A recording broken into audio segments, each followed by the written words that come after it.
ritrovati a tutti voi in una nuova puntata di Sguardi sul Veneto. Oggi noi ci troviamo a Vicenza e quello che vedete davanti a me è l'edificio storico più antico che si affaccia su Piazza dei Signori. Si tratta del Palazzo del Monte di Pietà, un complesso architettonico veramente grande che risale alla fine del 1400 e che è stato restaurato proprio recentemente, che oggi ospita il centro espositivo dell'artigianato artistico vicentino. E allora seguitemi proprio dentro il Palazzo del Monte di Pietà, dove incontreremo la nostra ospite che ci racconterà un progetto molto speciale. Andiamo!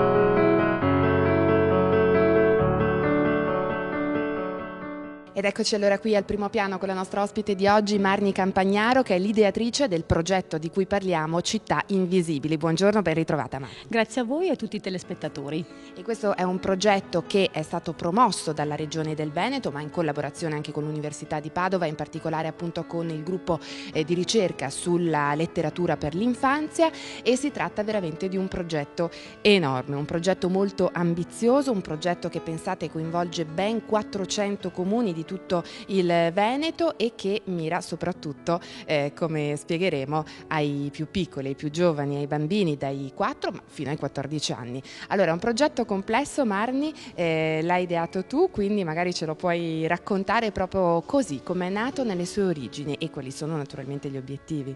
Allora, sì, è un progetto che è il frutto di un lavoro di ricerca che è stato realizzato nell'ambito dell'Università di Padova con il gruppo di ricerca appunto diretto dalla professoressa Donatella Lombello, dedicato alla letteratura per l'infanzia.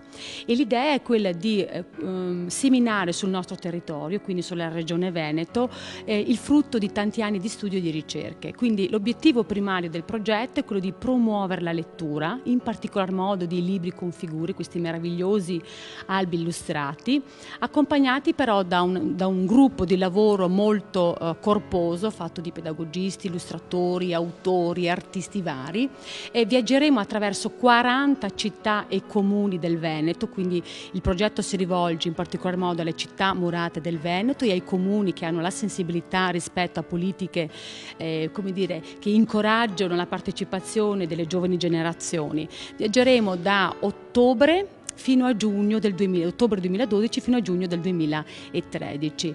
È un progetto sì molto ambizioso, è molto ambizioso perché l'obiettivo è quello di creare davvero la più grande rete culturale del Veneto dedicato ai ragazzi e ai bambini. E noi ci troviamo proprio qui in questo posto meraviglioso perché qui è venuta un po' l'inaugurazione, ecco, di questo progetto, ha preso il via, possiamo dire. Certo, è avvenuta l'inaugurazione sia della Biennale di Letteratura e Cultura per l'Infanzia che l'inaugurazione di questo festival molto bello che vede nel corso di questi mesi ben 683 attività dedicate ai bambini, fra laboratori, letture animate, spettacoli teatrali, workshop, visite a mostre guidate.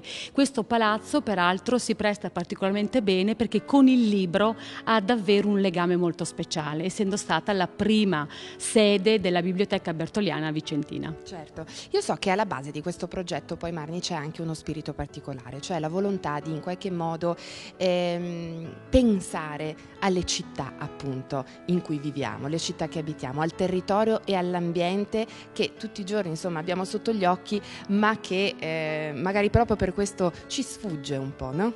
Sì, l'idea, devo dire che il titolo Città Invisibili, che ovviamente richiama, credo al grande pubblico, la grande opera di Italo Calvino, si ispira proprio a Italo Calvino, ma in particolar modo alla sua poetica e a questo rapporto speciale che Calvino nel corso della sua vita ha sempre intrecciato con l'immaginazione e la razionalità, e quindi la capacità di riuscire a vedere oltre il visibile.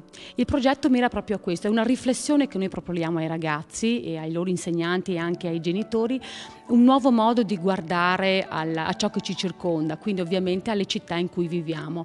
Diciamo anche una nuova forma di educare lo sguardo dei bambini e la loro immaginazione. Quindi loro saranno i veri protagonisti poi di questa sfida. Decisamente, l'idea è proprio quella di provare a costruire assieme a loro un percorso che possano condurre loro e noi adulti anche a guardare alle nostre città in maniera più attenta, anche con una sensibilità e un rispetto per quello che ci circonda in maniera diversa. L'obiettivo di questo progetto, io lo dico un po' così, insomma, in maniera non esatta sicuramente, perché poi sei tu, Marni, e tutto il tuo gruppo che l'avete pensato, l'avete voluto, però da quanto io ho capito è quello di far nascere poi la passione e la voglia di produrre in qualche modo cultura, cioè di lasciare un segno nei territori in cui poi voi sarete, proprio per passare insomma in consegna il testimone ai ragazzi. Certo, devo dire che è stato davvero una delle finalità che ci ha guidata. Ci ha guidate questo gruppo che ovviamente voi vedete il mio volto, ma è fatto anche da molte altre persone preparatissime, cito la dottoressa ad esempio Alessandra Carraro, la dottoressa Roberta Zago, insomma, che davvero hanno contribuito a realizzare questo progetto. Sì, l'idea è proprio quella, come dire, di tracciare un percorso, ma soprattutto di rendere per quanto possibile fertile la semina che si sta facendo in questo territorio. I festival sono davvero delle iniziative molto importanti perché portano alla visibilità, danno al grande pubblico la possibilità di incontrare alcuni temi. Penso ad esempio a alcuni importanti festival come potrebbe essere il Festival di Letteratura di Mantova piuttosto che Pordenone Legge. Però molto spesso i festival dove si concentrano migliaia di persone, queste persone si concentrano nell'arco di pochi giorni. L'idea nostra era invece quella di poter accompagnare, disseminare in maniera stabile e duratura sul territorio quanto per noi particolarmente importante, quindi questo rapporto speciale con il libro che è legato al tema appunto della lettura. Perché leggere? Perché leggere è un grandissimo dono, ma soprattutto perché attraverso la storia, le storie che noi leggiamo nei libri di bambini in particolar modo, possiamo prendere consapevolezza anche di altri modi, di altre prospettive, altri modi di guardare alle cose e soprattutto nutriamo non solo il nostro cuore ma anche la nostra testa. Allora per questo il progetto ha deciso ad esempio di costruire la prima rete di eccellenza di scuole nel Veneto. Pensate, sono ben 800 le insegnanti che hanno deciso di sposare il progetto con l'obiettivo proprio di provare anche a costruire con i loro ragazzi un nuovo modo di fare educazione a scuola e in città.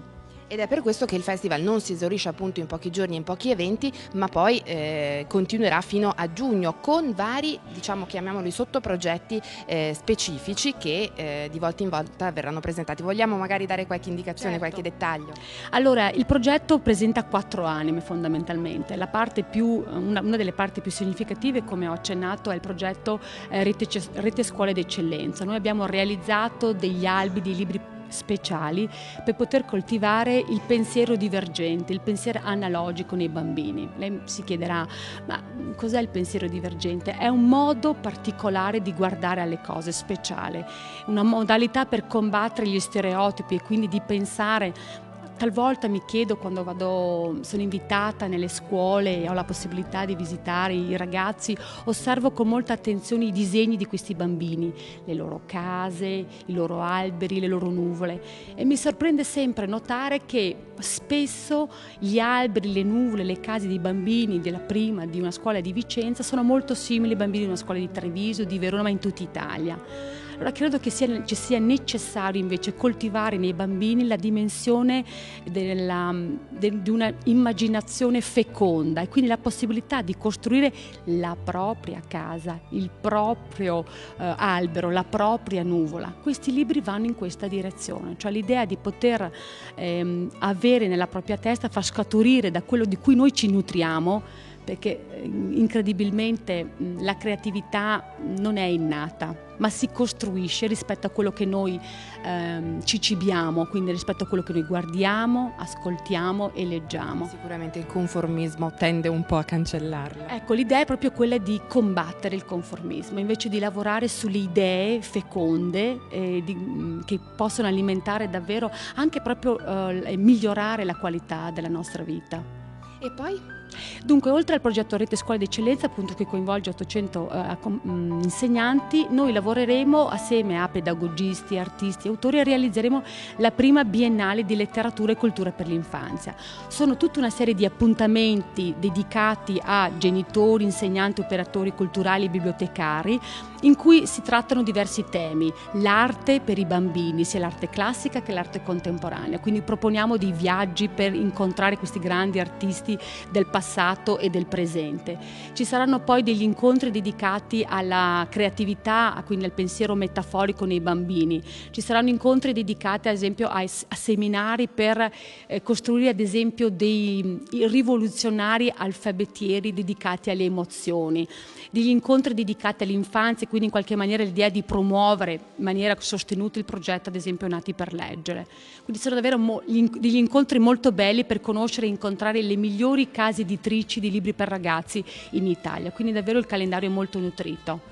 E all'interno di questo ci sono anche i percorsi nelle città murate. Certo, e questo è il festival itinerante per ragazzi che ci vedrà viaggiare da ottobre fino a fine giugno ogni weekend, il venerdì, il sabato e la domenica, in queste città. Visiteremo le più belle piazze del Veneto, quindi anche l'occasione per incontrare questi territori molto belli, e assieme a loro ospiteremo mostre interattivi in cui i bambini potranno incontrare nuove forme artistiche, fra cui consiglio vivamente la mostra Click City, realizzata da due bravissimi artisti, Maria Grazia Ragusa e Samuele Perpalola, che hanno realizzato delle città invisibili, delle architetture di carta davvero meravigliose.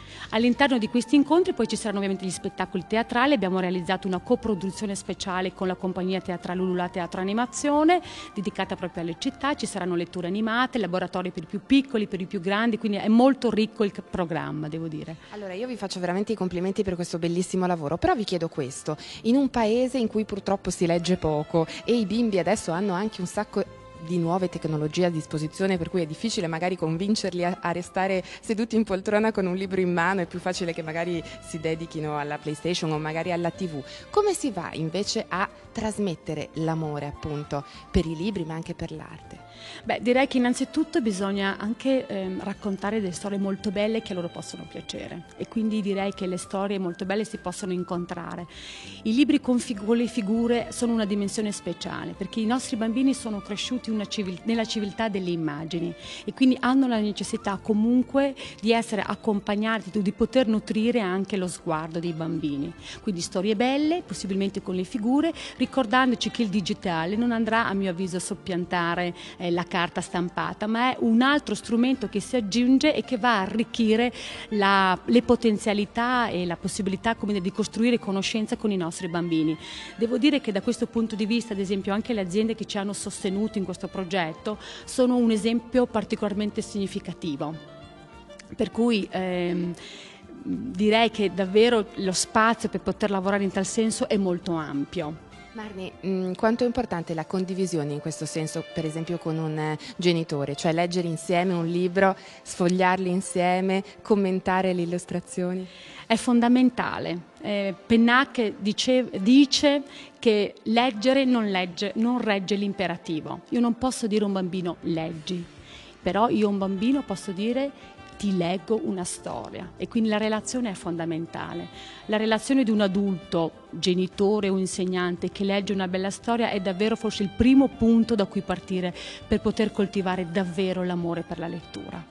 Io ringrazio moltissimo Marni Campagnaro, autrice del progetto Città Invisibili, proprio perché ci ha ricordato che insomma vivere una città è anche costruirla con la nostra immaginazione, la nostra creatività, il senso che vogliamo dare a lei. Devo dire che merita ringraziare soprattutto la Regione Veneto, l'assessorato alla cultura, che davvero ha deciso di investire in questo progetto per i ragazzi, e la provincia di Padova, l'associazione Città Murate del Veneto, la fondazione Anton Veneto, le aziende, in primis devo dire Lago, questa azienda spettacolare condotta da un giovane capitano che ha fatto proprio del pensiero divergente, della capacità, come di guardare le cose in maniera diversa, uno dei modi per rilanciare anche le imprese del nostro territorio. Quindi un ringraziamento speciale a tutti i comuni e le città murate che hanno partecipato, a tutte le insegnanti che hanno deciso di sposare, assessori, amministratori, e con la speranza di poter accogliere tutti i bambini e i genitori che vorranno venirci a trovare da ottobre a giugno in uno degli appuntamenti di Città Invisibili. Grazie mille, grazie a Marmi, e noi li seguiremo alcuni di questi appuntamenti naturalmente. Intanto termina qui